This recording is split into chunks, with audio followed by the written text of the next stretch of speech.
Oh yeah, yeah. That happened the first time.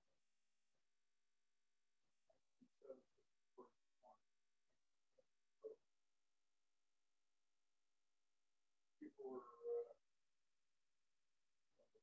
neighborhoods on the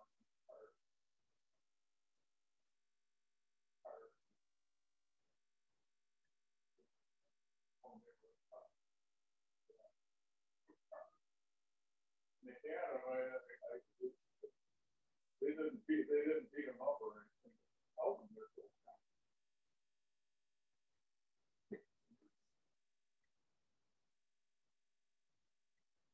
Yeah, you know, that's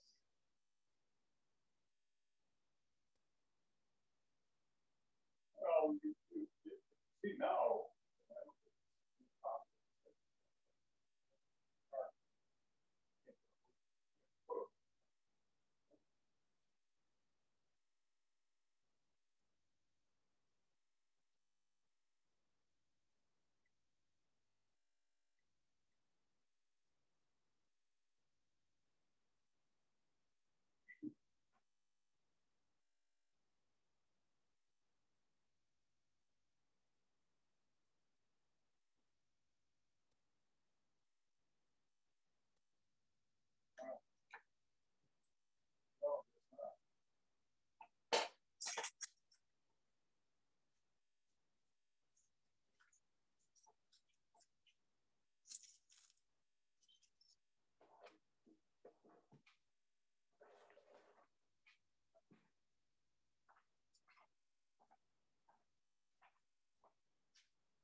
Hi, everyone. Can you all hear me? All right, it's 12 o'clock. Only a few of us to hear today. Let's give it another minute. Maybe some more people will come.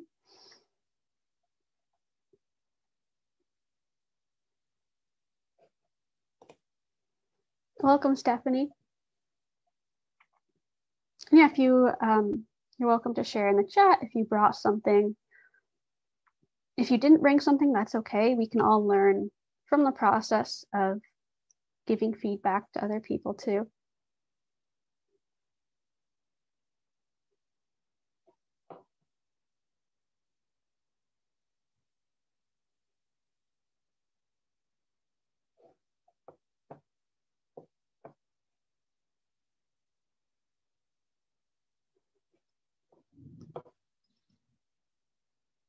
All right, let's just give it one more minute and then we'll get started with whoever's here.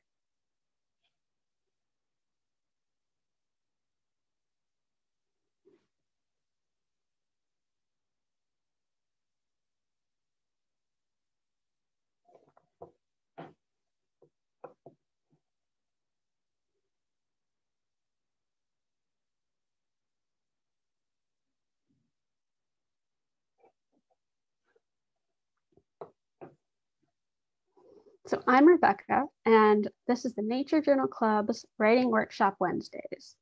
So welcome to the workshop.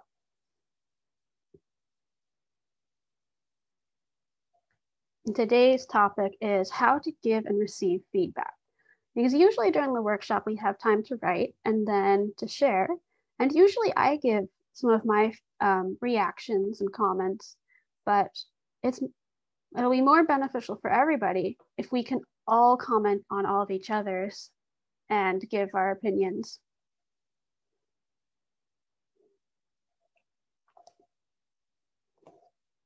So last time, the topic was, what is a story? And we talk about nature journals and nature stories and how we might think about some story structure and story elements. If we're trying to, first of all, we use writing as a tool to learn and to observe and think just for ourselves.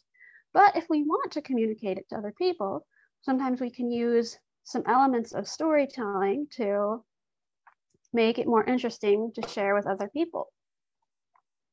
And so today's topic is about how to give and receive feedback on our writing and any time that we use words in our nature journal. Just to get it out of the way, this is a free workshop for the nature journal community. If you're able to donate any amount, it's greatly appreciated, or you can pass it on with an act of kindness, or both. And to everyone who has donated in the past, thank you so much. It's very, very appreciated. Also, a little announcement, mark your calendars. You might know that International Nature Journaling Week is coming up, and I'm going to be teaching a workshop for day 1, which is all about words. And the workshop will be called Science and Imagination, Exploring Words in Your Nature Journal at 4 p.m. Pacific time on June 1st. So a question to start us off, and you can respond in the chat or you can unmute yourself and talk. How comfortable do you feel with giving and receiving feedback? Is it easy for you to do? Is it hard? Do you feel comfortable or uncomfortable with it? And what do you think makes good feedback?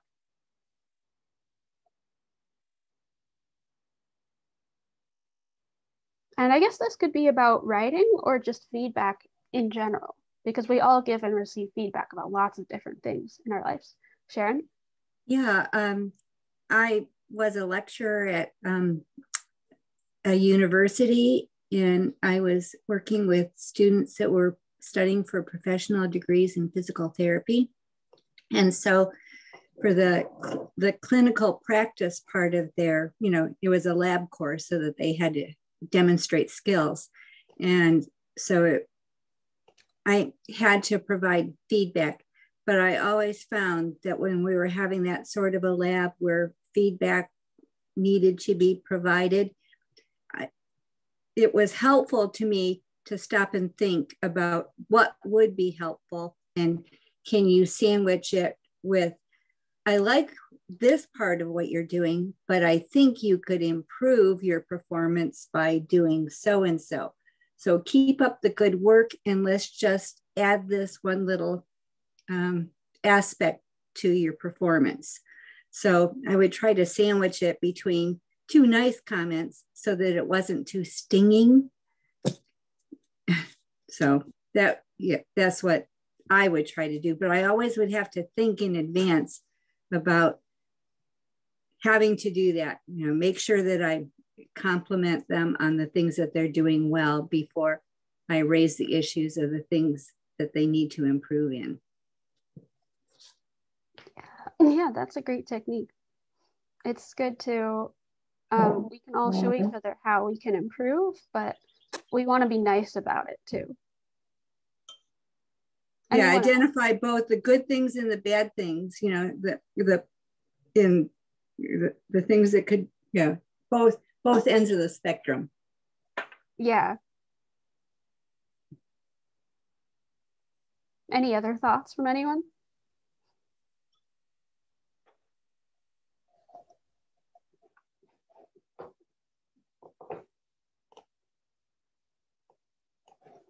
All right.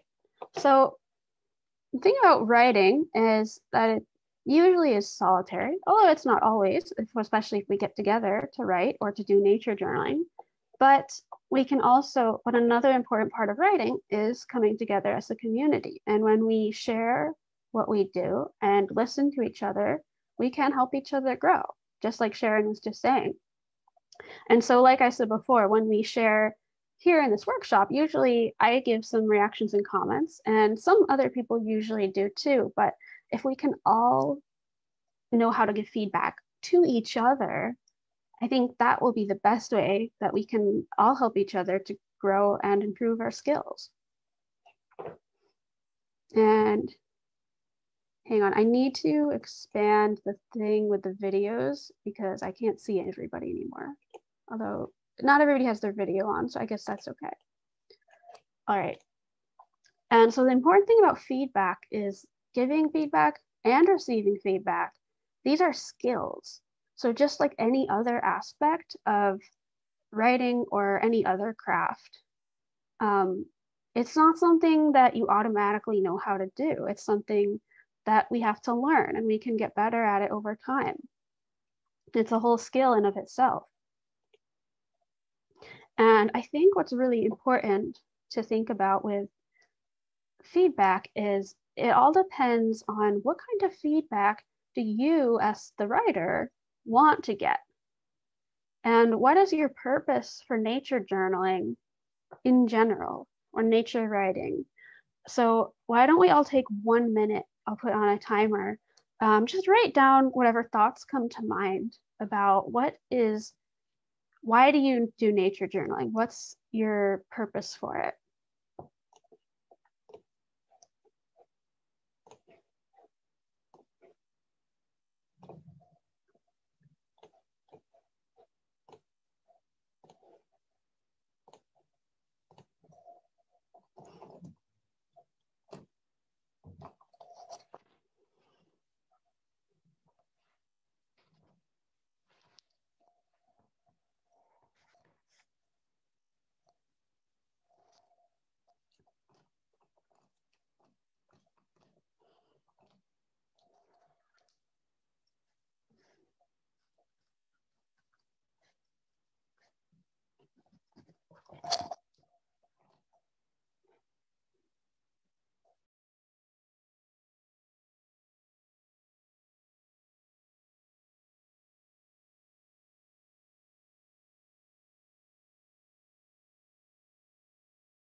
Okay, that was a minute. Would anyone like to share some of what you wrote? I didn't get very far because it seems like all of my pens suddenly ran out of ink, and it took me a little while to find one. sometimes that happens. So what do you guys think? What's your purpose for nature journaling? And that's something that's completely specific to you. We can all have different reasons for wanting to do nature journaling. Raybonto, are you raising your hand? Okay. Sharon?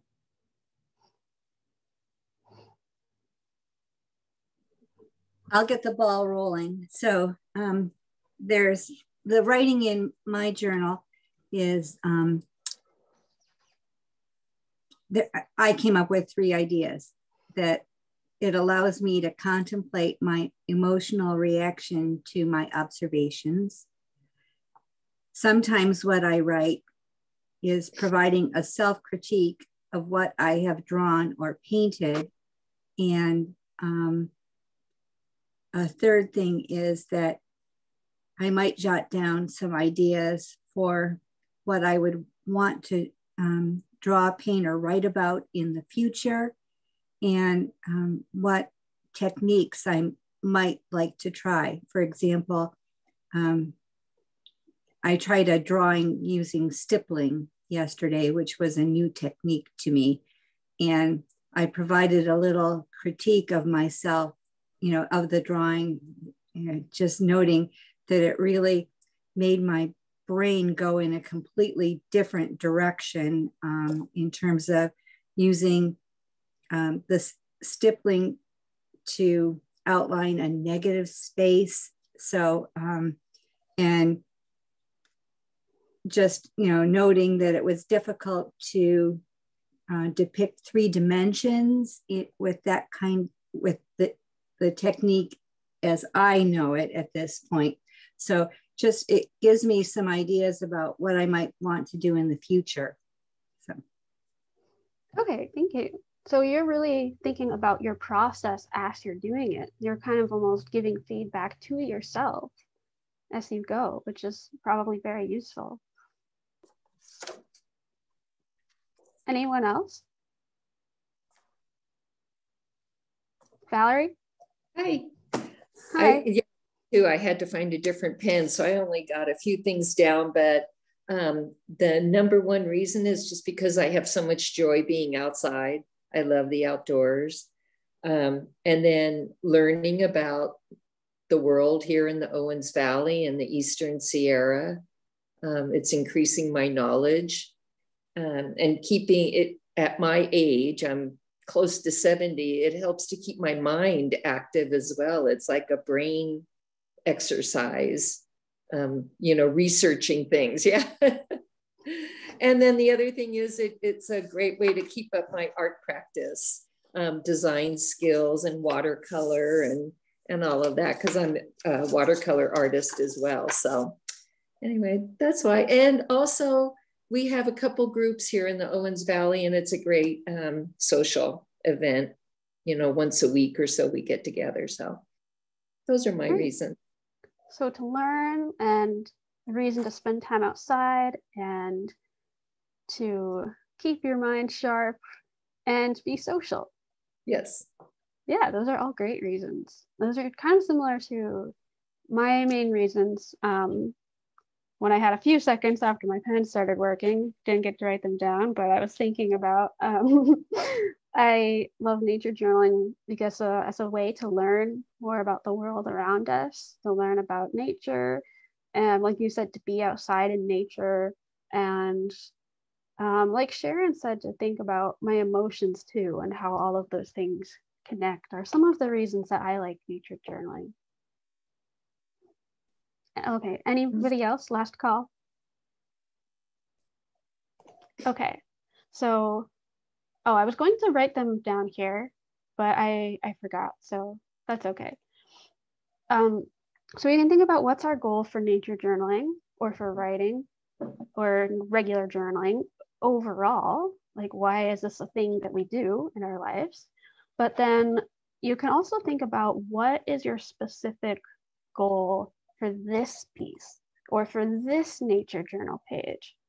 And so if you're doing a nature journal page, you know, if you're doing the writing as just a tool to learn and to observe, if you're doing it something that's purely for yourself, as probably most of our, at least most of my nature journals are most of the time, that will probably be very different than your goals for if you're doing more of writing to communicate. Like if maybe you take some of your nature journal observations or sketches or things that you were writing about and you kind of reformat them into a more formal piece or something that you might share with others. What you would probably think of more as like writing. So if you're doing a nature journal just to take notes and all of that, you're going to have different goals for that piece than if you're writing it up. So if you brought a piece with you, or maybe just think about some nature journal page or piece of writing that you did recently, why don't you take a minute right now to think about what are your goals for this specific piece? And so every time we do nature journaling, it could be different, it could change. So 1 minute starting now.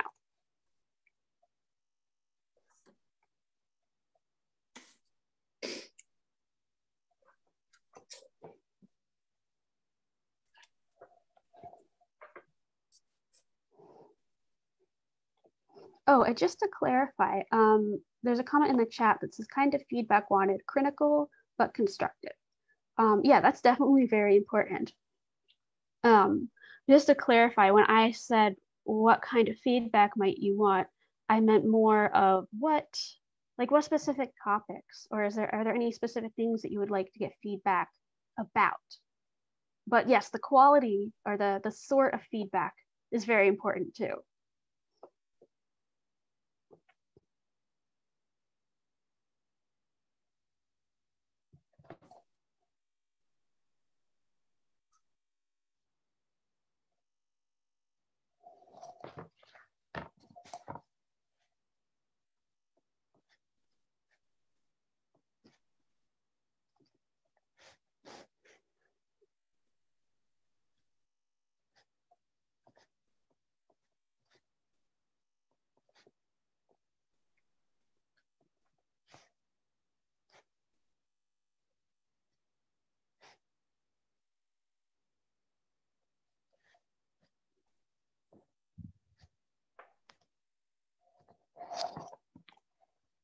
All right. Does anyone have thoughts that you'd like to share?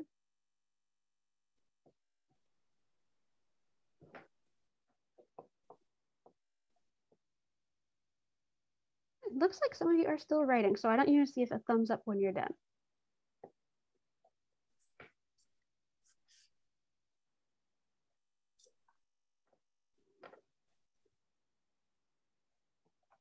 Stephanie, would you like to share? Sure. So I was thinking about a friend of mine actually took a photograph from Lake Folsom, which is the reservoir near here. We're in California, we're having a really bad drought year this year. And part of Lake Folsom that is normally underwater is exposed. And there was an enormous lupin super bloom in that part of the exposed lake, which drew all kinds of people to come take a look at it. And I wasn't able to go, but a friend of mine took a photograph of it. And so I'm sketching that photograph in my nature journal, thinking about how I want to capture the drought and the beauty that can be in really disastrous situations like this. Later this summer, this drought is going to be horrible here. But that moment of the lupin bloom was pretty spectacular. So I'm trying to catch both sides. Okay, so your page that you're thinking about is a sketch, and I'm starting with a sketch, right? But then there's writing that will come from that. Okay, interesting. So it'll be based off the sketch, which is based off the picture. Mm-hmm. And you're trying to, look at the good and the bad and how those are kind of connected. Right. Cool, thank you. Thank you for sharing that. Anyone else before we move on? Okay, So I wrote down a couple of example goals that we might have. Maybe, like I said, you're writing to observe and think, and it's a tool for learning. And so you want feedback on how can you use it even more as a better tool to learn for yourself. And maybe you're writing to communicate and you want to share your experience or a certain place that you're with, or your thoughts about that place, like Stephanie, that you want to share it with other people. So based on your purpose or goal, what kind of feedback do you think would be most helpful to you? And this is kind of a big grab bag of random things that I thought of. These aren't like the be all end all of topics of writing that you might be asking for feedback about. I'm sure there are many, many other things too, but just some possibilities to get you started thinking about it. Maybe you just are looking for some encouragement, because it is a very, very vulnerable thing oftentimes to share our writing. And so sometimes it can be a big step for us just to share and put it out there. And you just want some encouragement, know what we did well, and then to give us some motivation to share more in the future and to keep going with everything. Again, maybe you want feedback about the kinds of observations and questions that you recorded, how to ask good questions. Did you learn something new or have an interesting idea? Maybe you want feedback about the details that you included, like how specific were they? How was the imagery in your writing? How could you paint the scene? You might ask feedback from a reader if the writing made them feel certain emotions. Maybe there's a certain emotion that you're trying to convey and you're wondering if that got across. You might ask about the clarity and conciseness of the writing, if that's one of your goals. It doesn't have to be. Our writing, especially in our journals, can be a little bit more wild and rambling, but it might be one of your goals, especially if you are writing to communicate. You might be writing from a more scientific perspective, so you might want the feedback on if the piece is really accurate and scientific, if you're explaining something technical, does it make sense? And is it still interesting, even if it's more technical? If you're using metaphors in your writing, you might ask if the reader thinks that they enhanced the ideas you're communicating, or did they distract from them? You could zoom in really specific to the sentence level, look at those kinds of revisions and grammar, but usually that's not for near the end of the process. If you're doing nature journaling, you probably wouldn't ever really get to that kind of feedback. Or you might zoom out and look at the structure of the piece as a whole and how it flows, and does each idea connect clearly into the next? Or you might ask the reader, what's the big theme or idea that the reader picked up? And again, if there was one that you intended, does it match with that? Or does their reading of the text give you another interesting perspective about it? So do you have any additional thoughts about what sort of feedback might be helpful to you in whatever you're working on right now?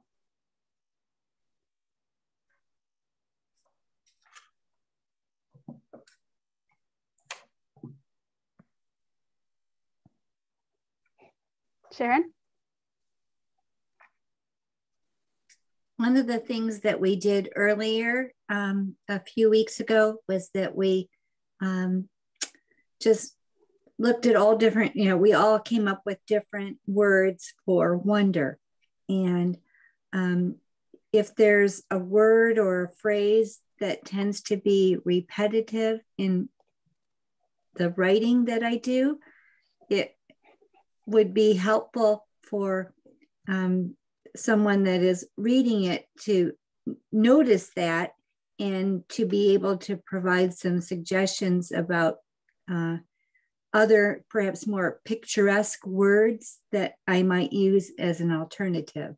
So, vocabulary is really important to me, and I don't always make the best choices in a first draft. Sometimes it takes several tries to polish it up and make it, make the vocabulary really interesting. So if someone could give some feedback about that aspect, I would appreciate that part of it.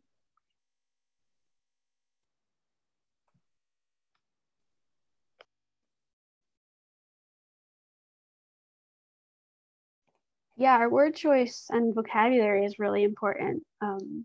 That can add a lot to the piece of writing, especially if we want to make sure that we're not using the same vocabulary over and over. Anybody else? And like I said, there's no right or wrong answer here. It could be a million different things.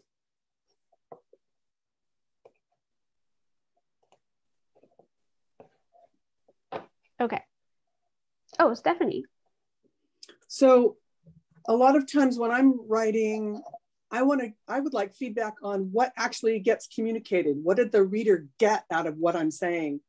Sometimes I think I'm being really clear about something and somebody reads it and they don't understand what I'm saying at all.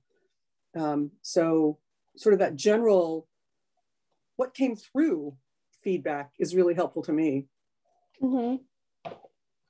Yeah, that's definitely an important part, because if we're trying to communicate a certain idea, then we want to make sure that it actually did get communicated.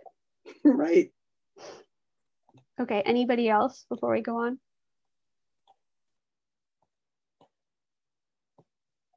Okay.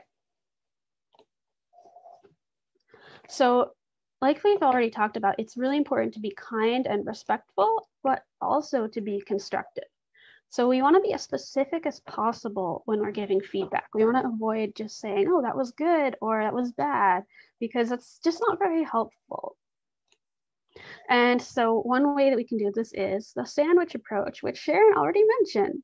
So if you're not familiar with it, this basically means you start off with something that they did well, something positive and encouraging that you liked about it. And then you could say, what's something that you could do better? But like Sharon said, you could say that in a positive way, not like, oh, you're wrong, this was bad. It's just, here's something that you can improve. And then finally, you can end with another thing positive. So this could be if you want to give them a challenge, not something that they necessarily did poorly, but just something that's like, if you want to take it to the next level and make it even better, something that something that's more of like a challenge to rise to, or just something else that they did well, and to end on a positive note. And you can also use I notice, I wonder, it reminds me of on the piece of writing itself.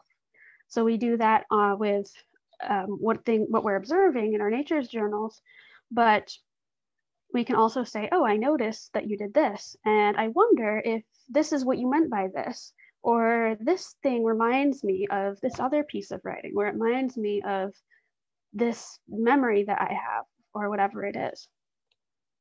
Okay, now I'm also going to show you from Giving and Receiving Effective Feedback by Sarah Rabkin. So she's a nature writer too. She's one of the contributors to the How to Teach Nature Journaling book, and she taught at Wild Wonder last year. So, oh, it's over on this screen. Here we go.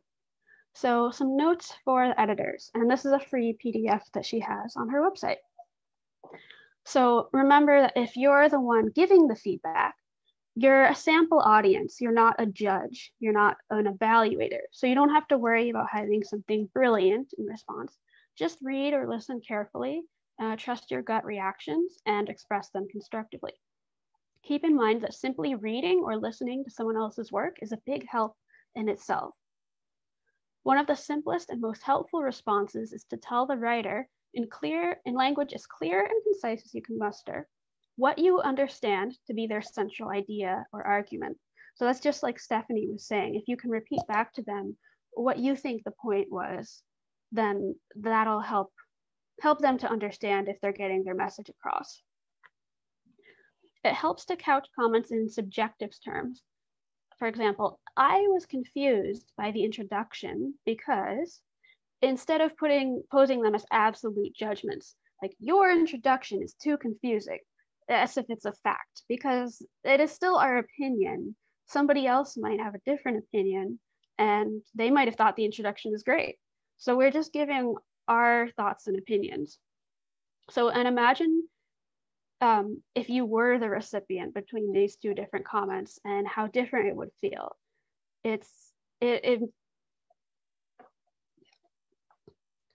And start with more global comments, so having to do with the overall ideas and the organization before you get into really picky things.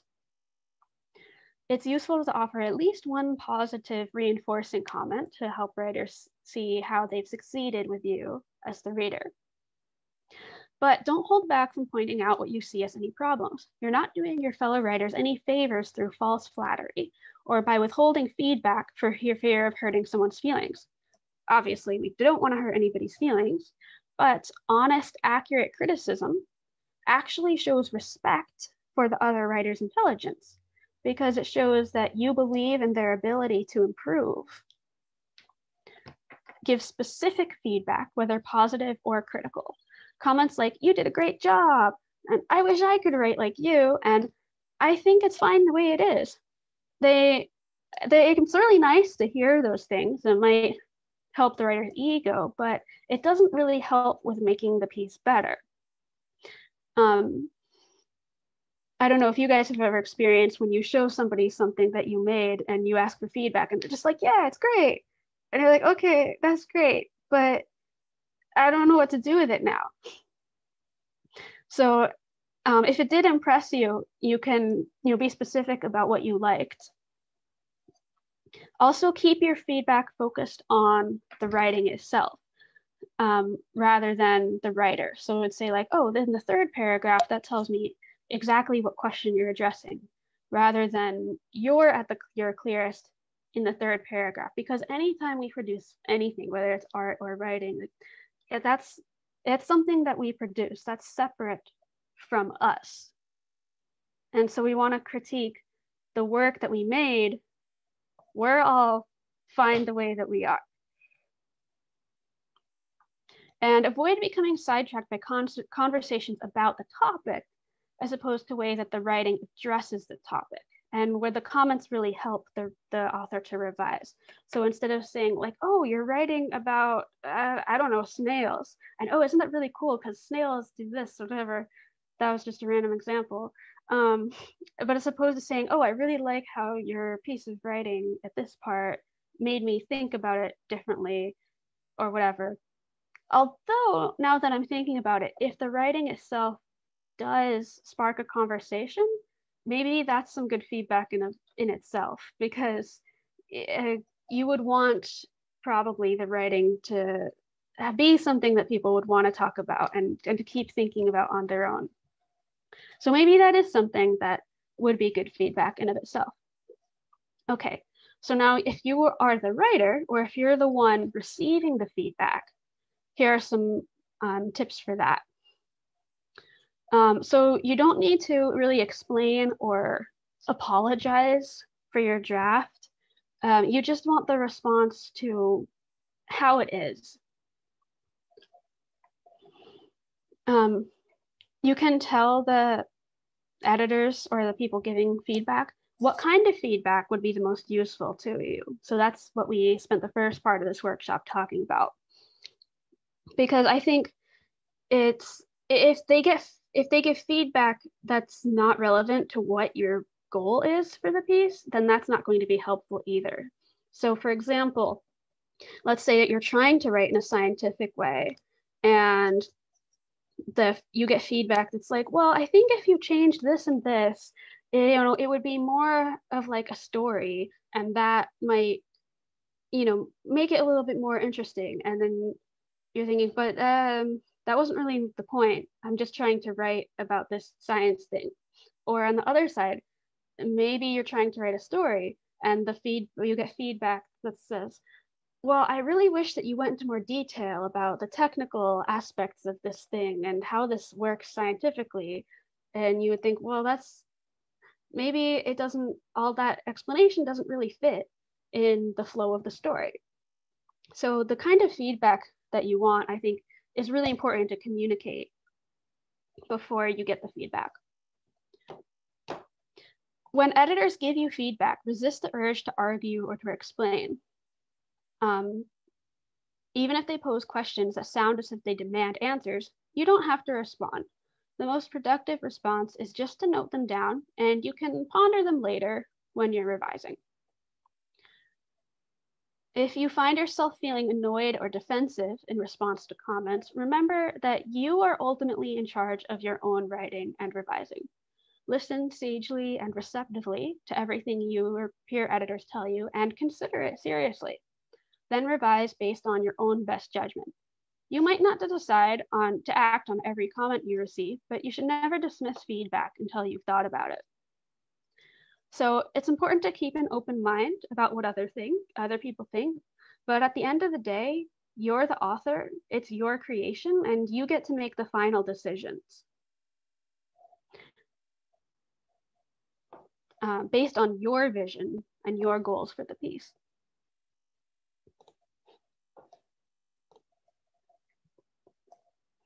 All right. Now we have some time left where we can share and practice giving feedback to each other. So I got an email from Deborah who sent me her nature journal and asked if we could take a look at it. So let's, she can't come today, but we could give her some feedback. So let's take a look. I'm not sure exactly what her goals are for this piece, but we can see that clearly it's not a more, it is a nature journal, not really like a more formal out of the nature journal piece. So let's zoom in. I haven't read this yet. The rookery was a cacophony of trills, chirps, peeps, cheeps, honks, twitters, croons, and gargles. Oh, and if you want to, you could jot down some notes about your thoughts as we go. What a delight. In the background, a deep guttural grunt sound could be heard through the chorus of birds. It sounded like a juvenile sea lion or elephant seal, but that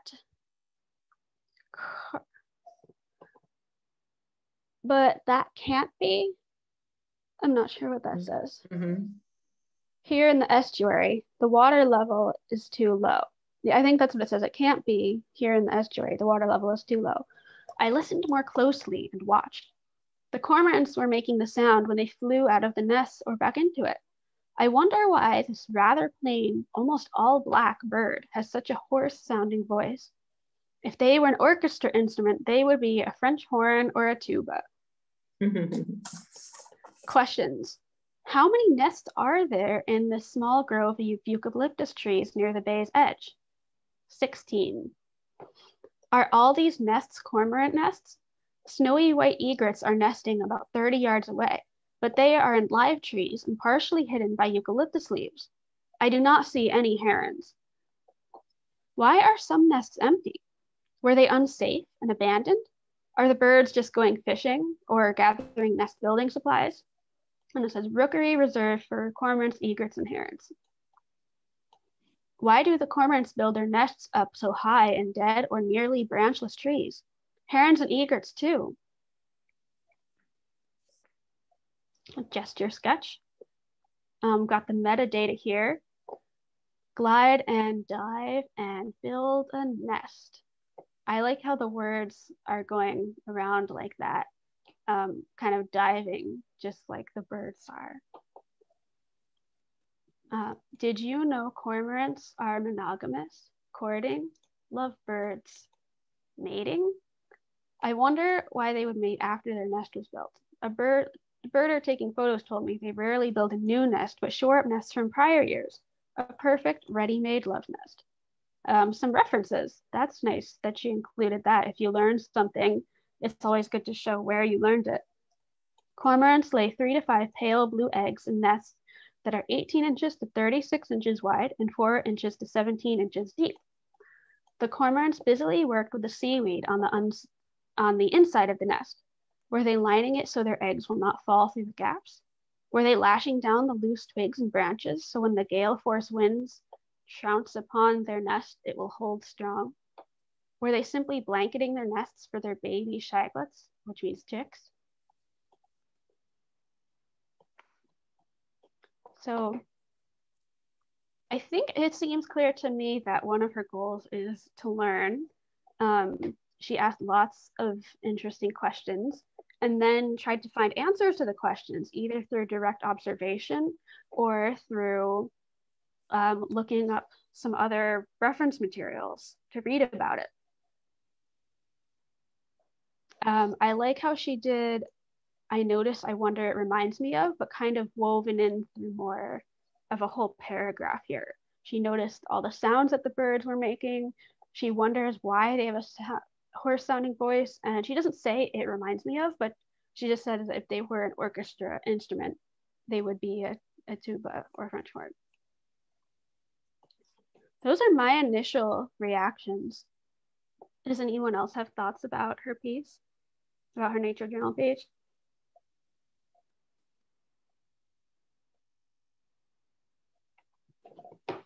Any feedback about, yeah, Yves?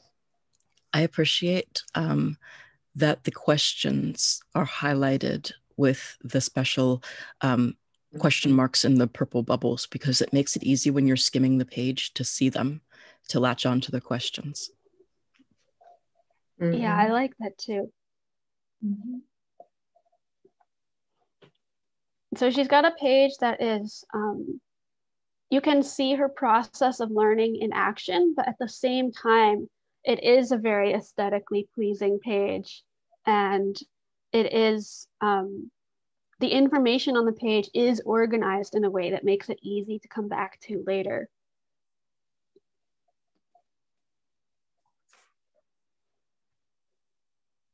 Stephanie, is your hand raised or is that just from before? It's from before, sorry. Okay.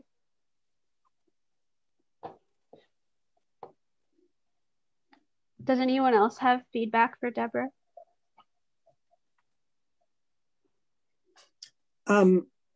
Wow. I'm very impressed with the layout, the aesthetics. I'm thinking how I can do that in my journal.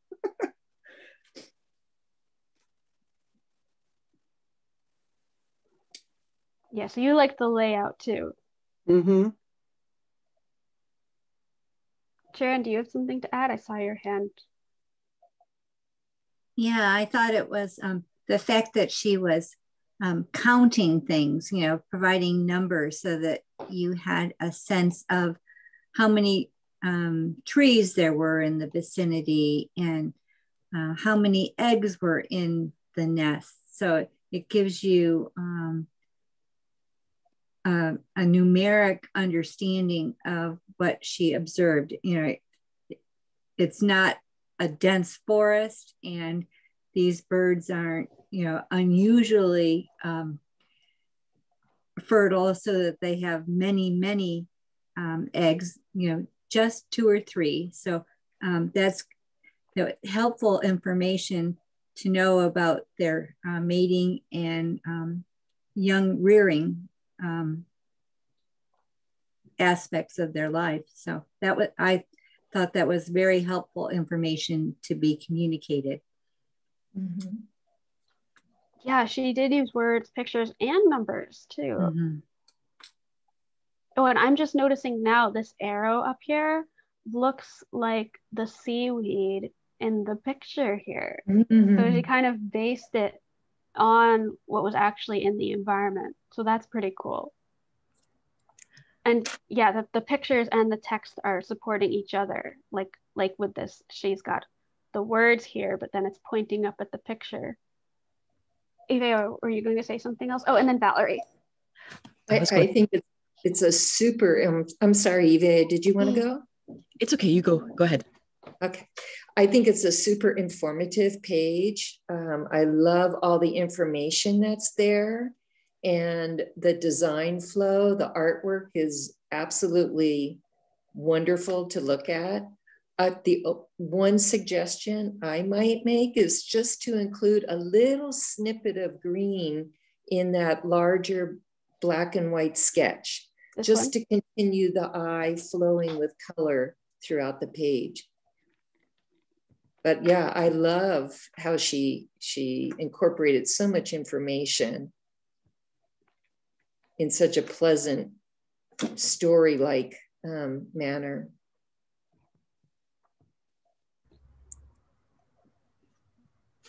I was going to say that I really like that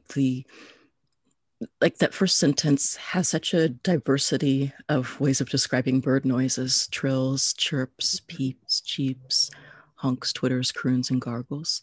For me, because I don't know bird vocabulary very well, my temptation would be to try to do like a diagram of what each of those sounds like, because I want to know what makes each of those a distinctive sound.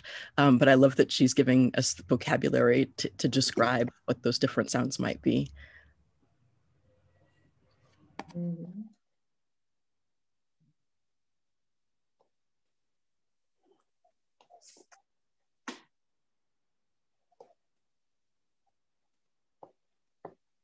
Yeah, and I liked her word choice here of trounce.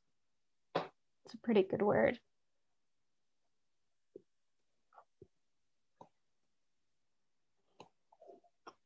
All right, anybody else, or should we go to another piece?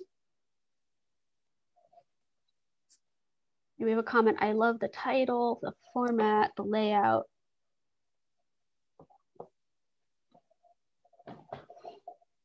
Yeah, so if you watch this later, Deborah, thank you for sharing your nature journal with us, even though you couldn't be here today. I hope that some of this feedback was helpful. Okay, did anyone else bring something? Sharon?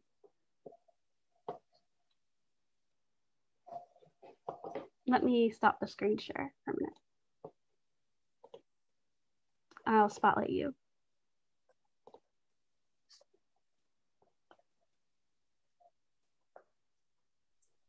Okay, so in my native plant garden a few weeks ago, the ferns were unfurling.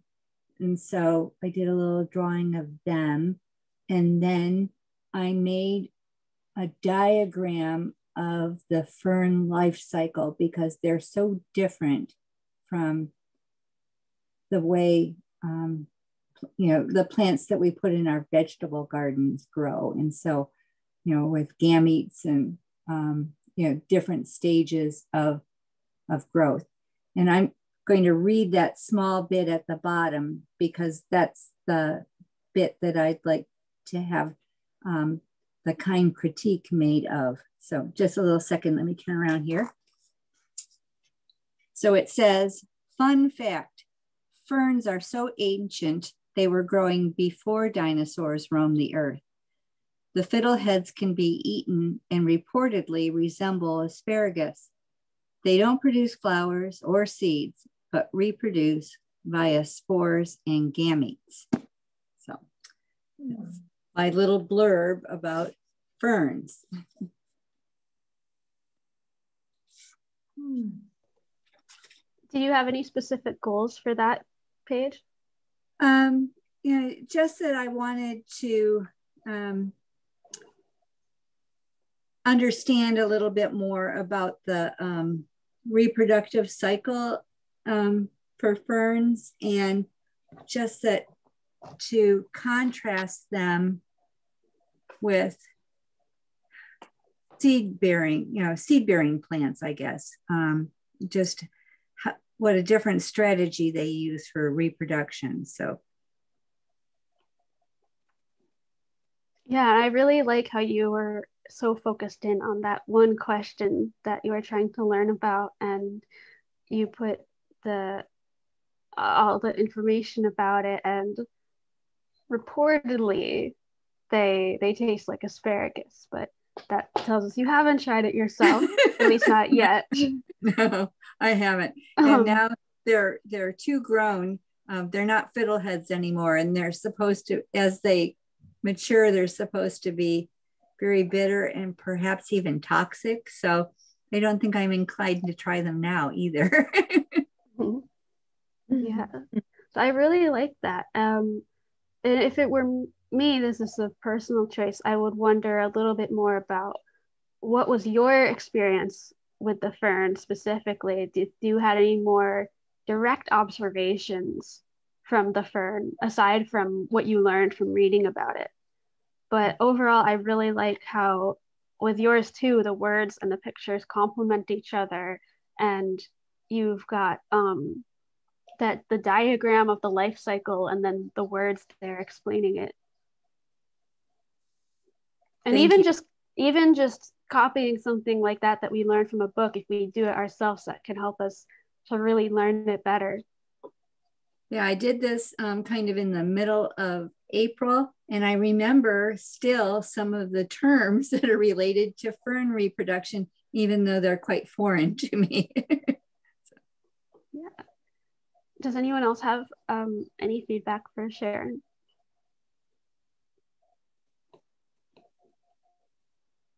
I didn't know that they were around before the dinosaurs. So learning that from your page is super interesting to me. And I like your observation that they look a bit like asparagus, which is now making me wonder things too. Like now I'm wondering how was the environment different back then to make it so that like having that form that was like asparagus was successful for them, and then also the reproduction without the seeds. So your information is giving me so many questions, which is a really good sign to me. So thank you for the information about them being around before the dinosaurs, because now I'm wondering, they lived to now, how did they survive the dinosaurs eating everything? Then the very next page was about seeds. So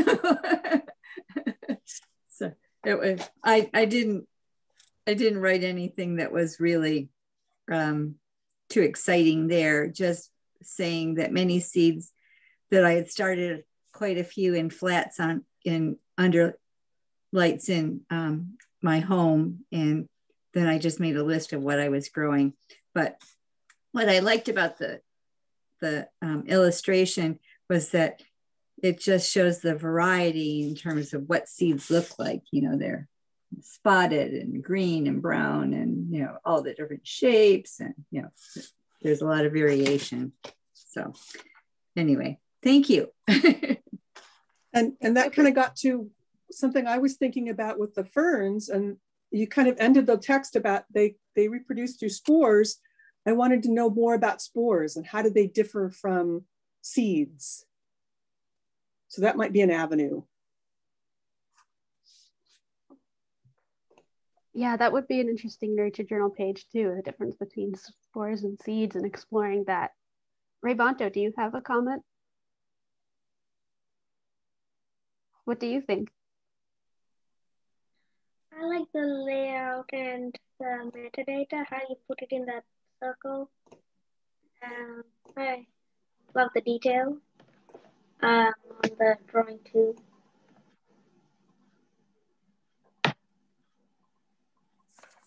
And the life cycle.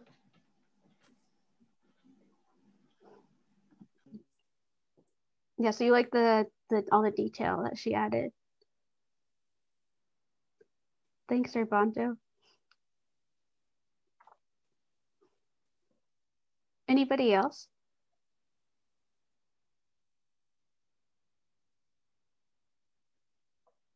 Does anyone else have something to share?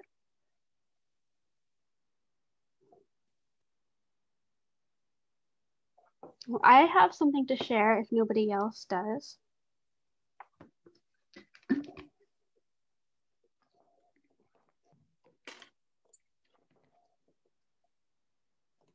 So Raybondo, everyone's invited today to share just something from your nature journal or maybe a piece of writing based on your nature journal that you would like to get feedback on. Oh.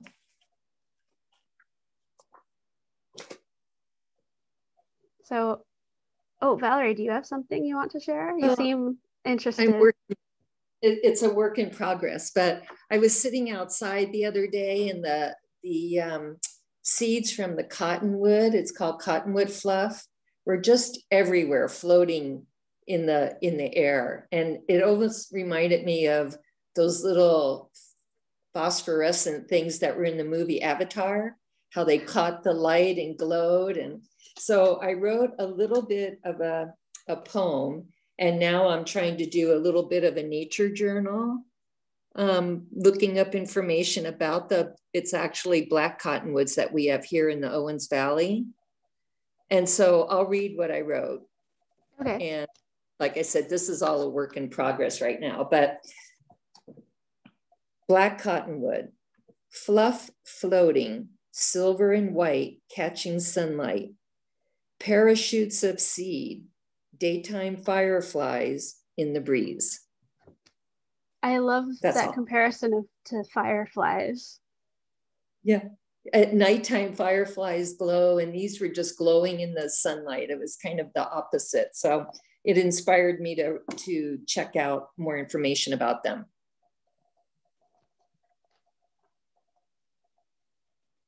And so this little square, I'm writing in some information about their life cycle, and they're related to quaking aspen, actually.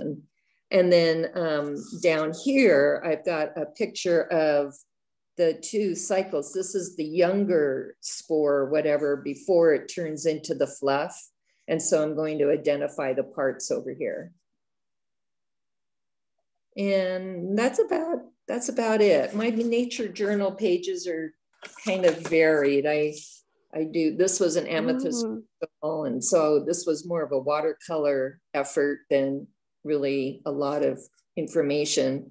This was, I think, last week. Anyway, my nature journaling varies greatly. I have no particular pattern, and this was a gorge walk we took. So I made like a little map of where we were walking in the gorge, which was created from a giant volcanic eruption. So that's it. Oh, I like how you are exploring so many different styles. And your poem, it was short, but I had a nice rhythm to it. Thank you. Does anyone else have comments for Valerie? And then I know Raybondo wants to share too. Oh, Anivea would like to share. I thought that your words were very evocative with the poem. It paints a very vivid pictures of when you say fireflies in the daytime. That just that stands out to me. So I thought that, like, and also because like it's very to the point, but also just very, very rich. So I appreciate that a lot about your words. Thank you. Thanks.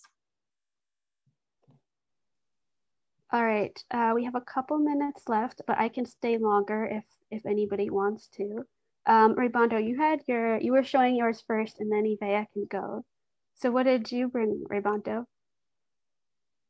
Do you accept any board drawings?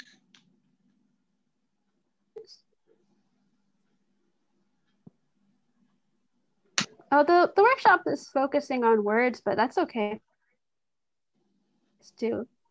Oh, well, I do have a few words. I mean, I just do labels. I don't write sentences.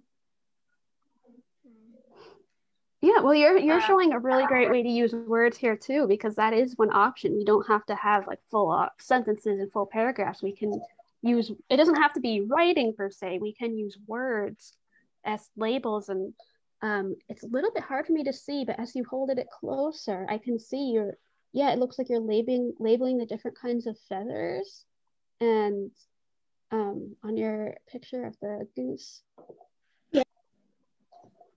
Primary, secondaries.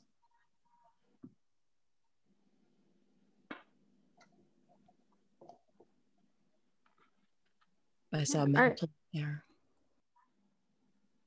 What did you say, Thea? Oh, I'd seen mantle written in there too. Yeah.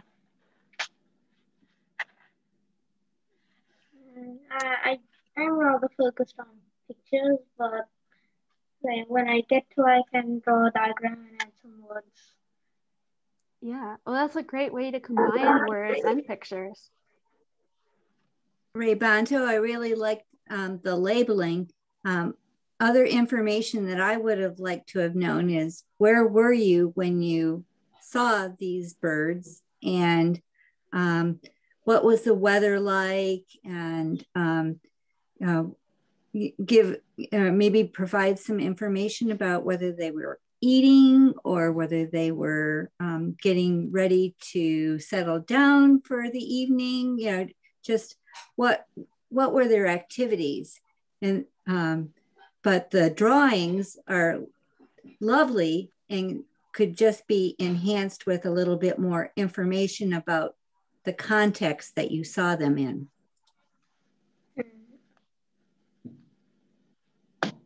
Ray Bonto, is there any specific kind of feedback you're looking for?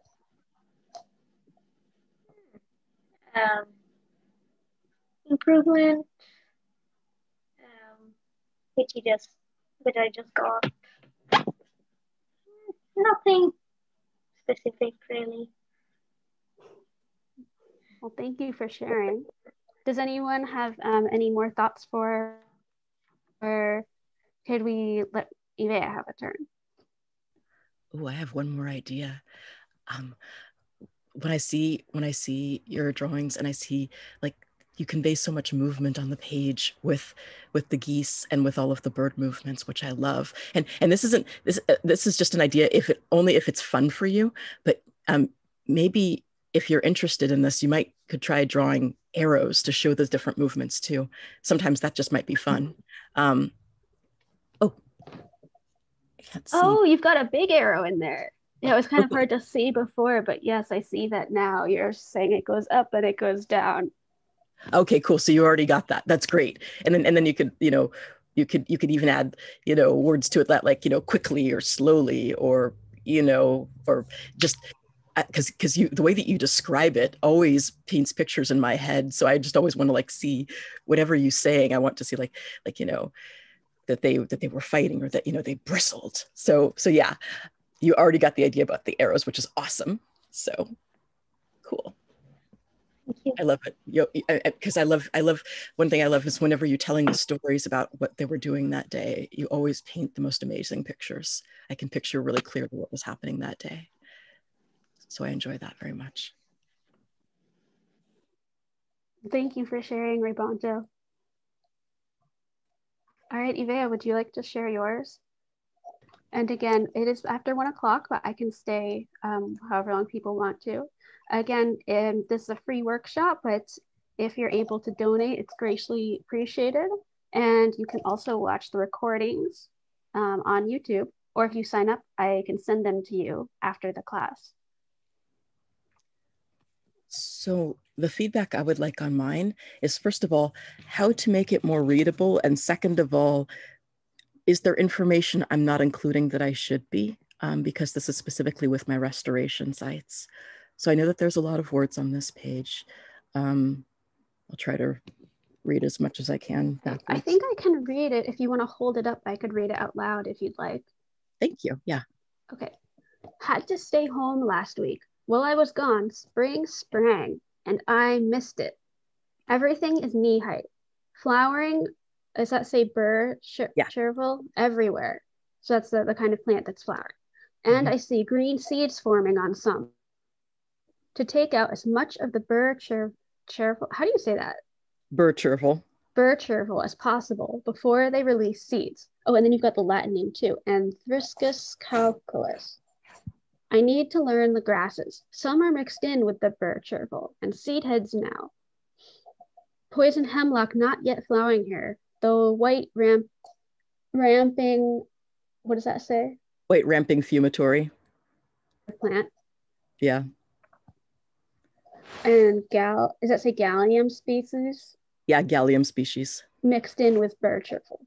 Result: 1.5 to 2 bags of invasive plants, Birchervil with 1/4 bag combined of Cape ivy, poison hemlock, and oxalis. Got about 80% of the flowering chervil on site. Large patch remains with different grass species mixed in. And then up in the corner, it's April 2020, Friday the 23rd, April 2021. Blissfully chilly and overcast, with a little sketch of the scene. And then you have some sketches of the plants at the bottom. Birchervil, 4 times pinnately compound, close-up of seed, compound umbel of seeds, close-up of a flower. So yeah, I really like all the information that you included, and how even on this one small page, you're kind of told the whole story of like, you got there and then here's what you saw.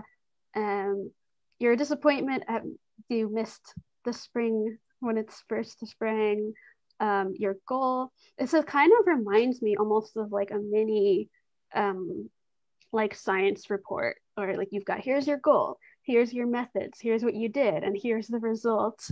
And you got 80%. And I really like that you're showing not just observing the site, but your interaction with it. And it's really clear, like just from how much attention you paid to it, like how much you care about this place. Thank you. It's my happy place. Thank you. Is there anything I can do? Is there anything I'm missing that I could add to make just my notes better about this place? And also, is there anything I can do to make it more readable? Just because this is information I'm taking about this restoration site that I'm hoping will be useful later. It was pretty when you readable say more to me, readable, even over Zoom. Which is, oh, sorry. No, go ahead. I was just saying, for me, it was pretty readable, even reading through Zoom, which often is very difficult. So I thought that was nice. And then again, there's no right or wrong. So there's nothing that like you were wrong in not including, but maybe there are some things that you could include if you want to get more information.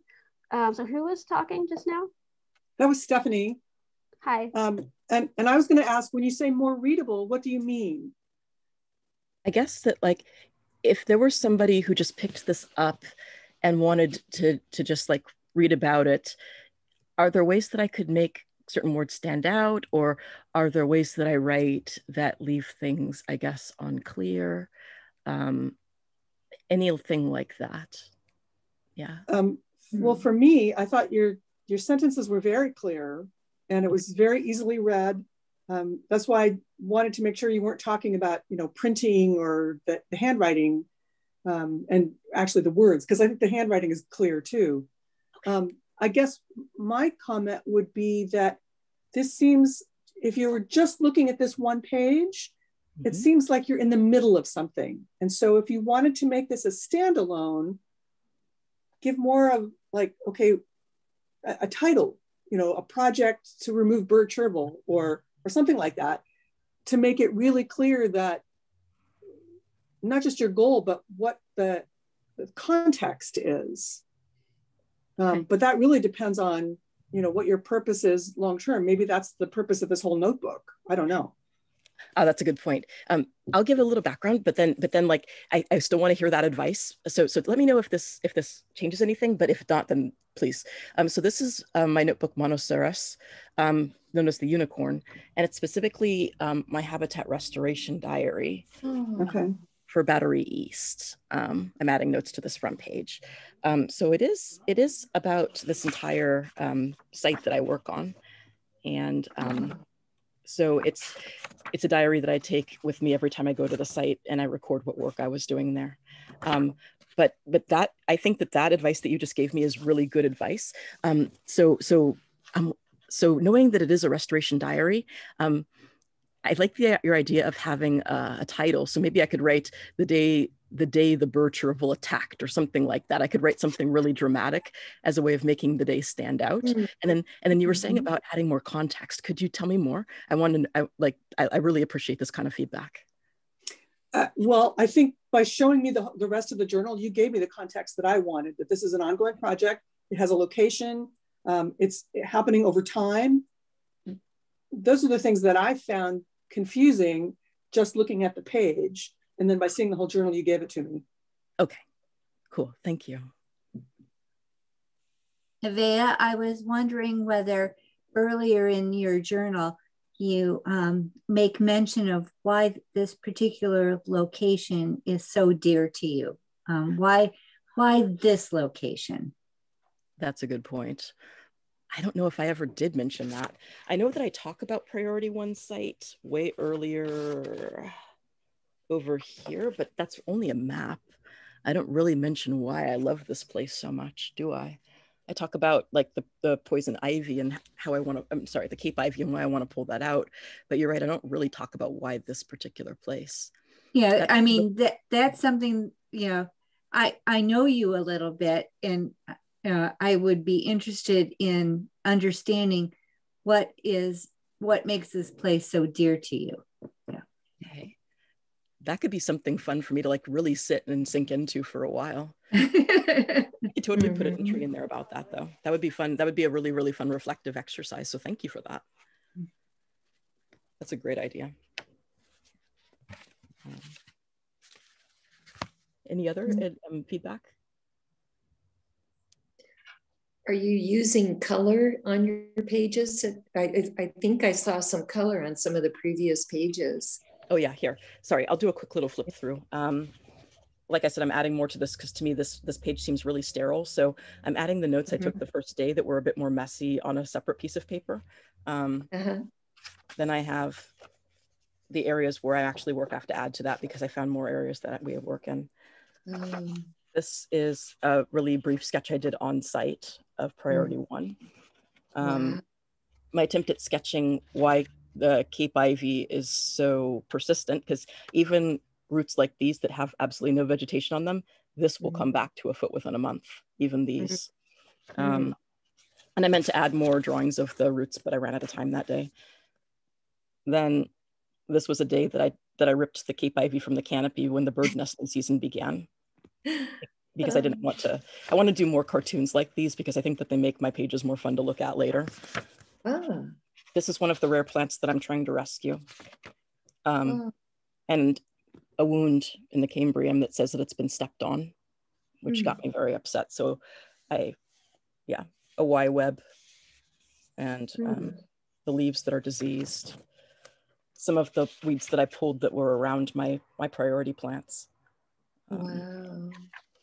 And then a brief sketch of a bird that I saw that I couldn't identify. Didn't even have time to do anything else. This was on site and I couldn't get a picture or anything. So I just sketched what I could and noticed something weird about the beak. My attempt at capturing poison hemlock, and I couldn't, so I put a leaf down and then painted the edges around it to try to capture the multipinnately compound aspects of it. Beautiful. The day that I was pulling out the French broom and then the area I was pulling it out of, this was different from usual. I should probably add a title there too. And this is the Golden Gate Bridge in the background. And my lovely friend, the poison oak that gave me a big old hug. I got poison oaked. A little sketch of part of my site and, you know, where some of the plants are on the bike path.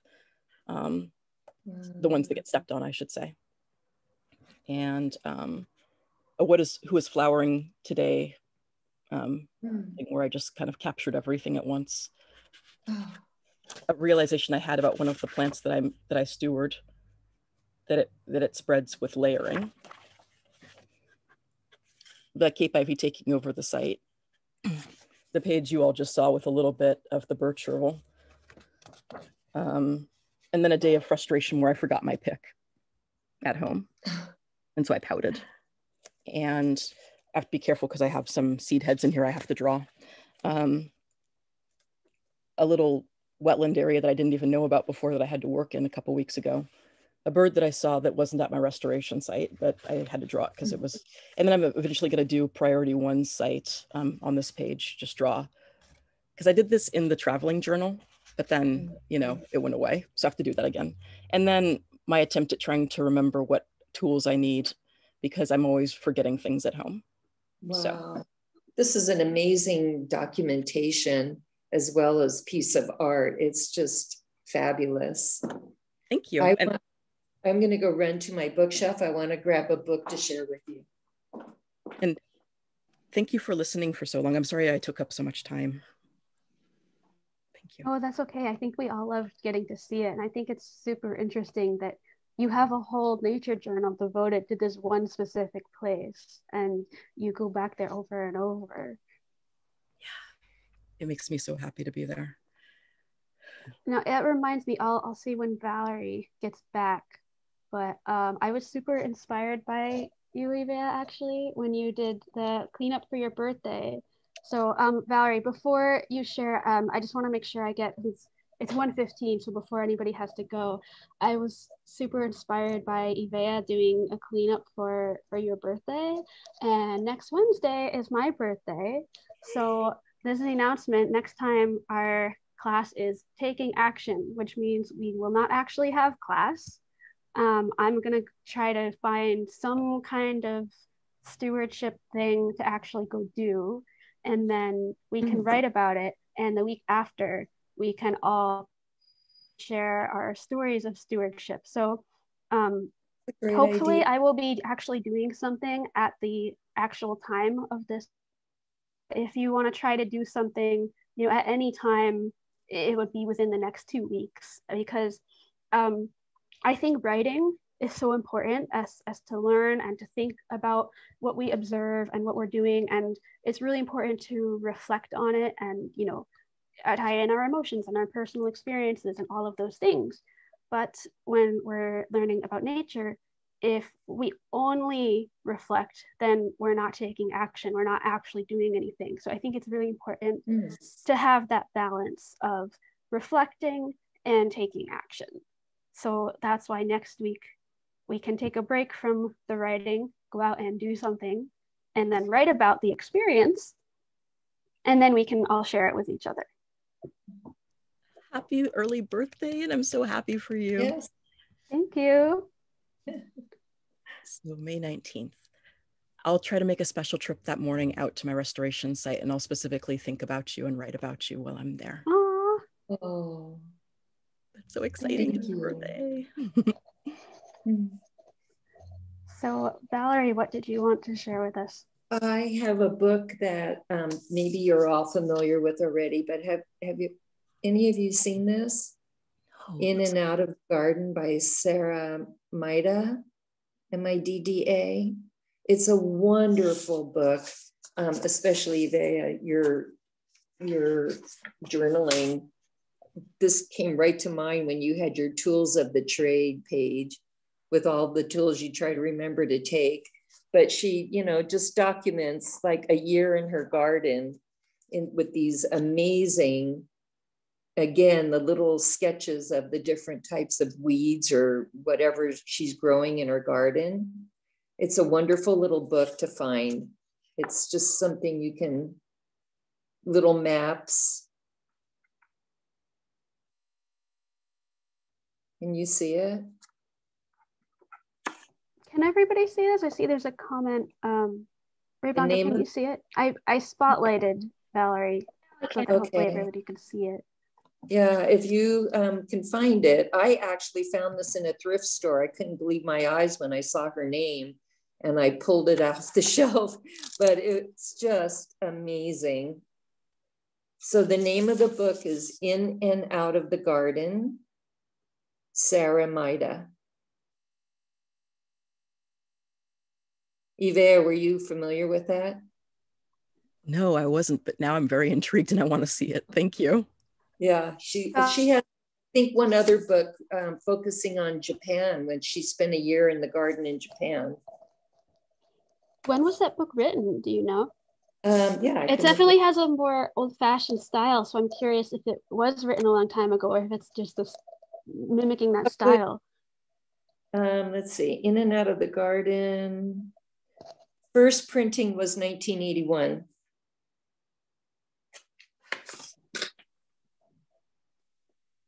$1981. I don't know if you can see, it was the first printing. I think this is a first, because this is copyright 1981.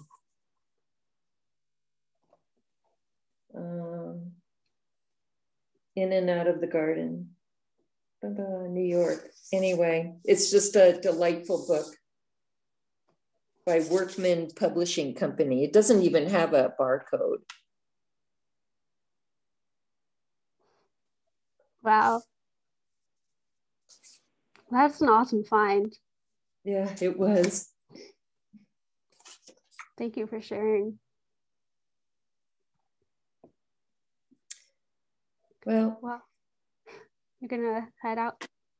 Yeah, I think so. I've got to walk the dog. Yeah, we're 20 minutes over time, so I appreciate your guys' enthusiasm. We had a good sharing session, so thank you for sticking around. This was fun. Thank you. Sharon, do you have something? Oh, she was waving goodbye. Rebonto? Well, I just had something for you there. You know what you could do? You could highlight stuff with watercolor or something. Or, That's a really good idea. I'm sorry. Oh, you mean like after Ivea goes home? Oh, yeah. So you can do bubble lettering on the most important ones. That's a really good idea. Like maybe the species of the day that I focused on, or I could highlight the part where it says goal, so that way I remember what I was doing that day. Like, but then like it will stand out to the page. So if I were just skimming, it'd be like goal, goal, goal. So I could know, oh, that was the story of the season or something. That's a great idea. Thank you, Ray Bonto. I will definitely try that. Thank you. And thank you everybody for staying longer to listen to my journal. Thank you. No, it's yeah, wonderful. Of course. Thank you. And again, if you're still here, mark your calendars. I am going to teach a workshop for International Nature Journaling Week, which is very exciting. So if you would, that will be June 1st at 4 o'clock Pacific time. Congratulations. Good. Okay. So again, thank Valerie and Rebonto and Ivea, thank you for coming here today. Thank you. Thank Bye-bye. Bye. Bye.